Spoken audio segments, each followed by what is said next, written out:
What is going on, my Super Sandwiches? Rhymestyle here. Today I'm joined by two wonderful guests. I got Geeked in from Everworld, and this is first and foremost. Can we just for a second talk about this?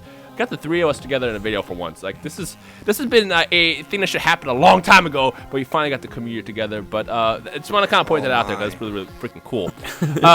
But Dragon Ball Super is getting pretty freaking exciting. Now, we're not going to talk about anything in regards to spoilers because we know nothing. What we're actually talking about today, well, technically this counts like a spoiler to some people, but this is actual news, so it's not really a spoiler.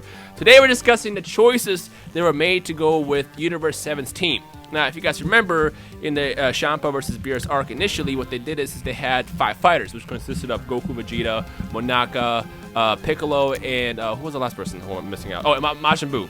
I keep forgetting he was there because he never fought. He never fought. Yeah, exactly. Yeah. And at the, almost just died there. At the end of the tournament, what happened was they revealed that there's going to be another tournament in the future. But here's a twist: it's not going to be 5v5 like last time. And 2, whoever loses, it seems to be the destruction of the universe, from how they're hinting at.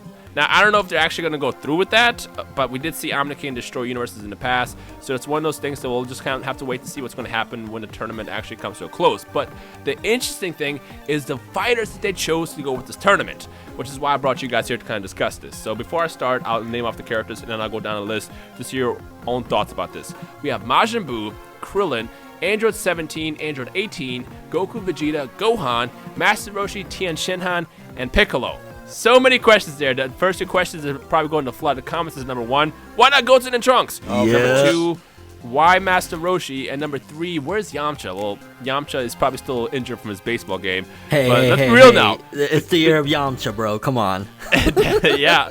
Yamcha is getting the guy got reincarnated as Yamcha. If we had him, maybe he'd be a useful fighter. But for now, the Yamcha that we got isn't going to work here. But for never, how about we start with you? What are your thoughts on the current team, and what do you think is going to happen with this arc?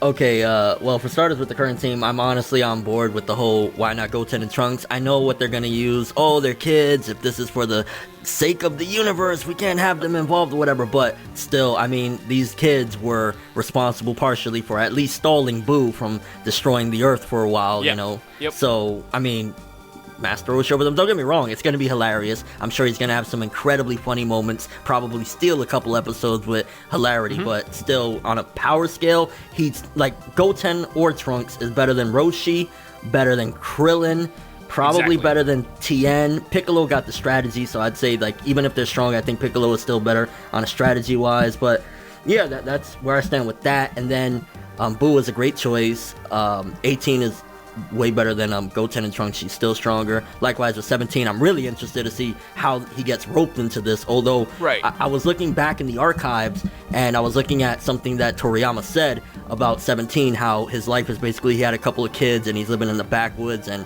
remember when he revealed their names? He's a park ranger. Yeah, park ranger. So which actually he's wearing a ranger shirt. It says in his armband. The armband says Ranger, yeah. Yeah, I was thinking it could be because there was something he revealed that he did go and meet up with 18 one time, but he didn't reveal his life to her or whatever. I'm kind of curious if they're going to sneak in their real names. Maybe 17 shows up and says, I think is she Lapis or Lazuli? I think she's Lazuli and he's Lapis. I gotta double check. I always get them mixed up too because nobody ever calls them that. Nobody ever calls them Lapis. It'll be a nice little Easter egg if he shows up and actually says, hey, Lazuli, and she says, you know, my name is 18, don't call me that no more. And he's like, Yo, I guarantee you we're probably going to get that moment where it's like, oh, you have a real name from Krillin? That'd be hilarious. Yeah. Wait a minute, would you put Android 18 on the wedding certificate? do we have to change that now? Wacky, bro. I feel like what's going to happen here is number 1, since obviously there's a big there's a big stake that says if you lose your universe. Because of that, I feel like killing might be a thing in a tournament, which is a complete guess. Don't go around saying this confirmed. I'm just guessing. But if killing is indeed in the tournament, that could probably be also another reason why Goten and Trunks were chosen not to be in a tournament. Because it's like, hey, they're kids. So the way I see it is, and I said this in my video when they had the initial reveal of the gods, which I will link in the description below to those who didn't see that yet.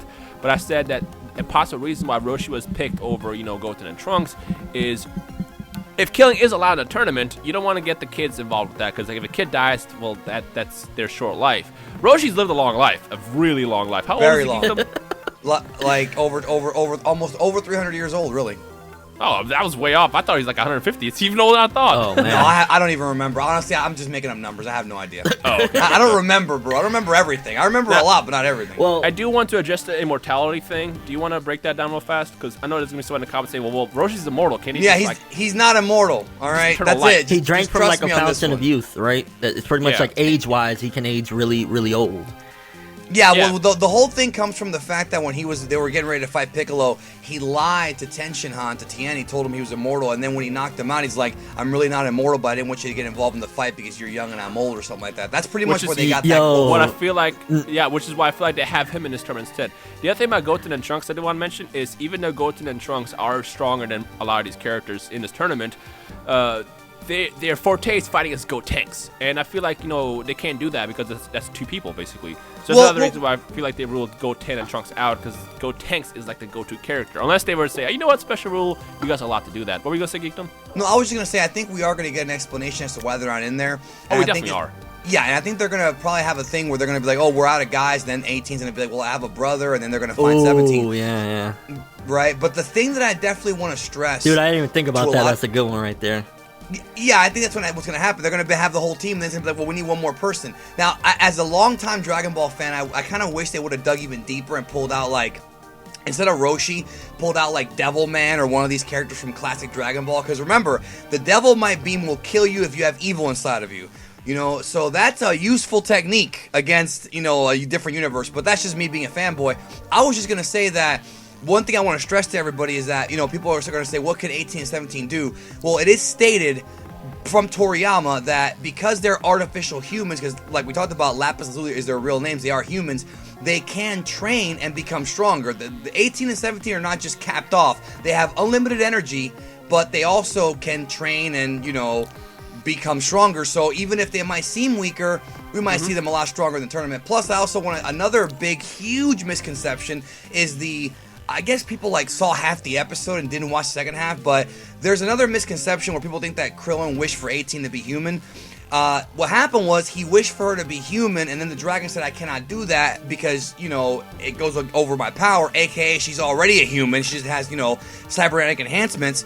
So instead, Krillin wished to remove her bomb from inside of her stomach, her and 17. So, but for some reason, a lot of fans think that he wished for her to be human, but that wish did not actually come to fruition. She is a human, but she's not fully human. She's like an enhanced human, a cyborg, whatever you want to call it. Yeah. Also, let me just correct that. In the Japanese, in the sub, isn't she referred to as a cyborg?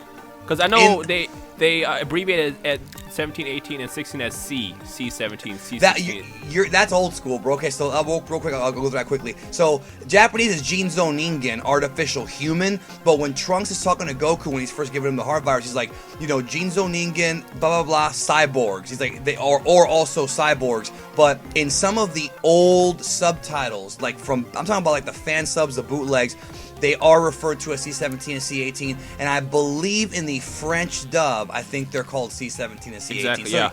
That's where that's from. Yeah, that's old school. That's something from like the mid '90s when bringing up C17 and C18. Yeah, well, the reason why I say that is because cyborg is just an enhanced human, essentially. That's why. It's the same thing. Here's a question. Yeah. Because we kind of completely dismissed Yamcha in the beginning, but in reality, Yamcha's better than Roshi, and he's probably, because I think confirmed Krillin's the strongest human or whatever, but he's close to Krillin or whatever, so why Roshi over Yamcha, apart from, of course, the fact that it's funny? So, what... I mentioned this in my video also yesterday, but the reason why I feel like they picked Roshi over Yamcha is because Yamcha's a meme. He's just a joke. I mean, he doesn't fight, and I guarantee you they'll probably say something like in the anime where it's like, oh, well, Yamcha's still injured from his baseball game. I guarantee you they're going to say that. So, it's possible. The thing is, though, is you got to remember, one of the coolest things about Resurrection F is when we saw Tien Shinhan fight as well as Roshi. When Roshi went buff, I remember the entire theater jumped up and just started, ooh! Like, getting that moment again, whether he wins or loses, is going to be epic, and I'm excited to see that. And on top of that, I love Tien's fight style, and if he fights, they bust out the martial arts and really take their time on the animation and the choreography, that fight could be incredible. So I'm hoping that that's actually what happens when it comes down to it. Plus, I think Roshi's a good pick for the team because he also has lots of many years of knowledge. Yeah, I think that would help out as well. Yeah, no, I think there's going to be a reason for all this, why they're picked, because there are. As far as Krillin being the strongest human, he is only on a technicality though, because like I said, 17 and 18 are humans, but Toriyama was talking about like I guess 100% like natural humans. Because even Tenshin Han, even Tien was revealed to be a descendant of an alien tribe. So I mean, he's not even 100% human. Yeah. So I guess the question I want to ask everyone who's watching this video, if you made it this far, of the 10 warriors, who are you looking forward to the most? Now, obviously, Gohan. Yeah, it's kind of where I'm going for it. Waiting to hear us talk a little bit about Gohan because that's the elephant in the room. Man, you should say besides Gohan. No, I want everybody to pick the pick and say why. Now, Gohan is obviously my number 1 pick, but my second pick is actually 17? Boo. I'll talk about Boo in a second. I love Boo. Gohan is my number 1, obviously, because I've been wanting this man to do something awesome to kind of just trigger my inner childhood when we used to see Gohan rage, and I want to see that come back. And on top of that, they've been kind of humping him up for the past like 3 arcs. Like, he's been training. Every time we see him, he's always like kind of sweating out of breath. Like, he's actually doing something. So I want to see the fruits of his labor. You know, obviously Piccolo's a great trainer. He knows the strategy. He's going to like learn the strategies of Piccolo, and you know, he's got the hybrid inside him, being half Saiyan, half human. Like, Gohan can do some amazing stuff when it comes down to it. So that's why I'm hyped to see what Gohan can do in this tournament. And I'm hoping that Toriyama doesn't kick us in the balls and give us another like Frieza moment where basically Gohan doesn't do anything. But the reason why I picked Boo is because I feel like Boo is, well, he's awesome, yeah, but I feel like he's kind of the underdog here, where it's like Boo has so many ways where the fight can be interesting. Number 1, he could either do something as silly as go into the fight and in the first 10 seconds just turn his opponent to candy and eat them. It would be freaking hilarious if that happens. But the other thing is if you think deeper, what if they like have, and this is actually something that was speculated in the original tournament in the Champa arc. What if we see Boo go beyond and like even do something as silly as transform or something? Because we do know we don't know this, but based on the extended universe, the Boo race, or the Majins, I guess, the Majin Boos, can revert back to their purification, which is basically turn to Kid Buu. Now, I don't think that's going to happen, but if we can see some kind of like crazy, like, oh shit moment with Boo, I think that'd be exciting. Everybody else, I mean, I know what to expect with Goku, Vegeta. Like I said, I'm excited to see Tien fight because his fight style. Piccolo is obviously a strategist. 17, I'm kind of neutral about just because I never really cared that much about 17. Well, he was pretty impressive Piccolo, in his fight with Piccolo. I think Piccolo 17, that's what very I was about underrated to say. fight. He was, but I'm kind of still triggered from Dokkan. I can't stand 17 and 18 because they keep summoning those damn cards. So until I see 17 actually come back, I'm not as hyped about him. Yeah, but he's got that badass chokehold he put on Tenshin Han in the series where he choked him out. I want to see that chokehold. Here's the thing. Yeah. I'm also curious to know if he did any training in between. I mean, for all we know, I think the first 4 episodes or 5 episodes should be training. I think, but we'll see what happens. Yeah, we'll see. Here's the thing about Gohan, which I'm almost certain that he's going to have a very awesome moment and his power is going to just be out of this world. I think when we went into Super, a lot of us were using that kind of mindset that we had with Z. And based off the Trunks arc at the very least, I think a little bit of logic has been, well, maybe I'm going overboard with saying a little bit, but a little bit of logic has gone out the window as far as the power scaling or whatever and how they jump up. Because look what happened with Trunks. He went from not being able to go up against Goku Black normal to he's kicking his ass and then ultimately defeating with a Genki Dama sword, the merged Samas. Chuck Norris, he's Chuck Norris in Dragon Ball. So Gohan, he has that opportunity as well to jump up, especially the fact that Gohan at the end of the Buu arc was way stronger than what Trunks was in the Cell Saga, and if he had that crazy of a jump, Gohan can do it too. That's right. I agree. They're half-breeds. Yeah.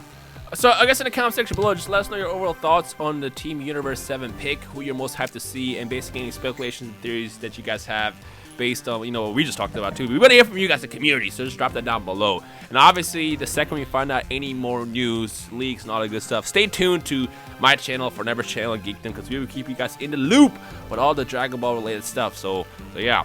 Gentlemen, anything else before we end this? All I'm gonna say is if Gohan takes an L in the first round, with like that's I can just that's gonna be that's it. That's that nail in the coffin.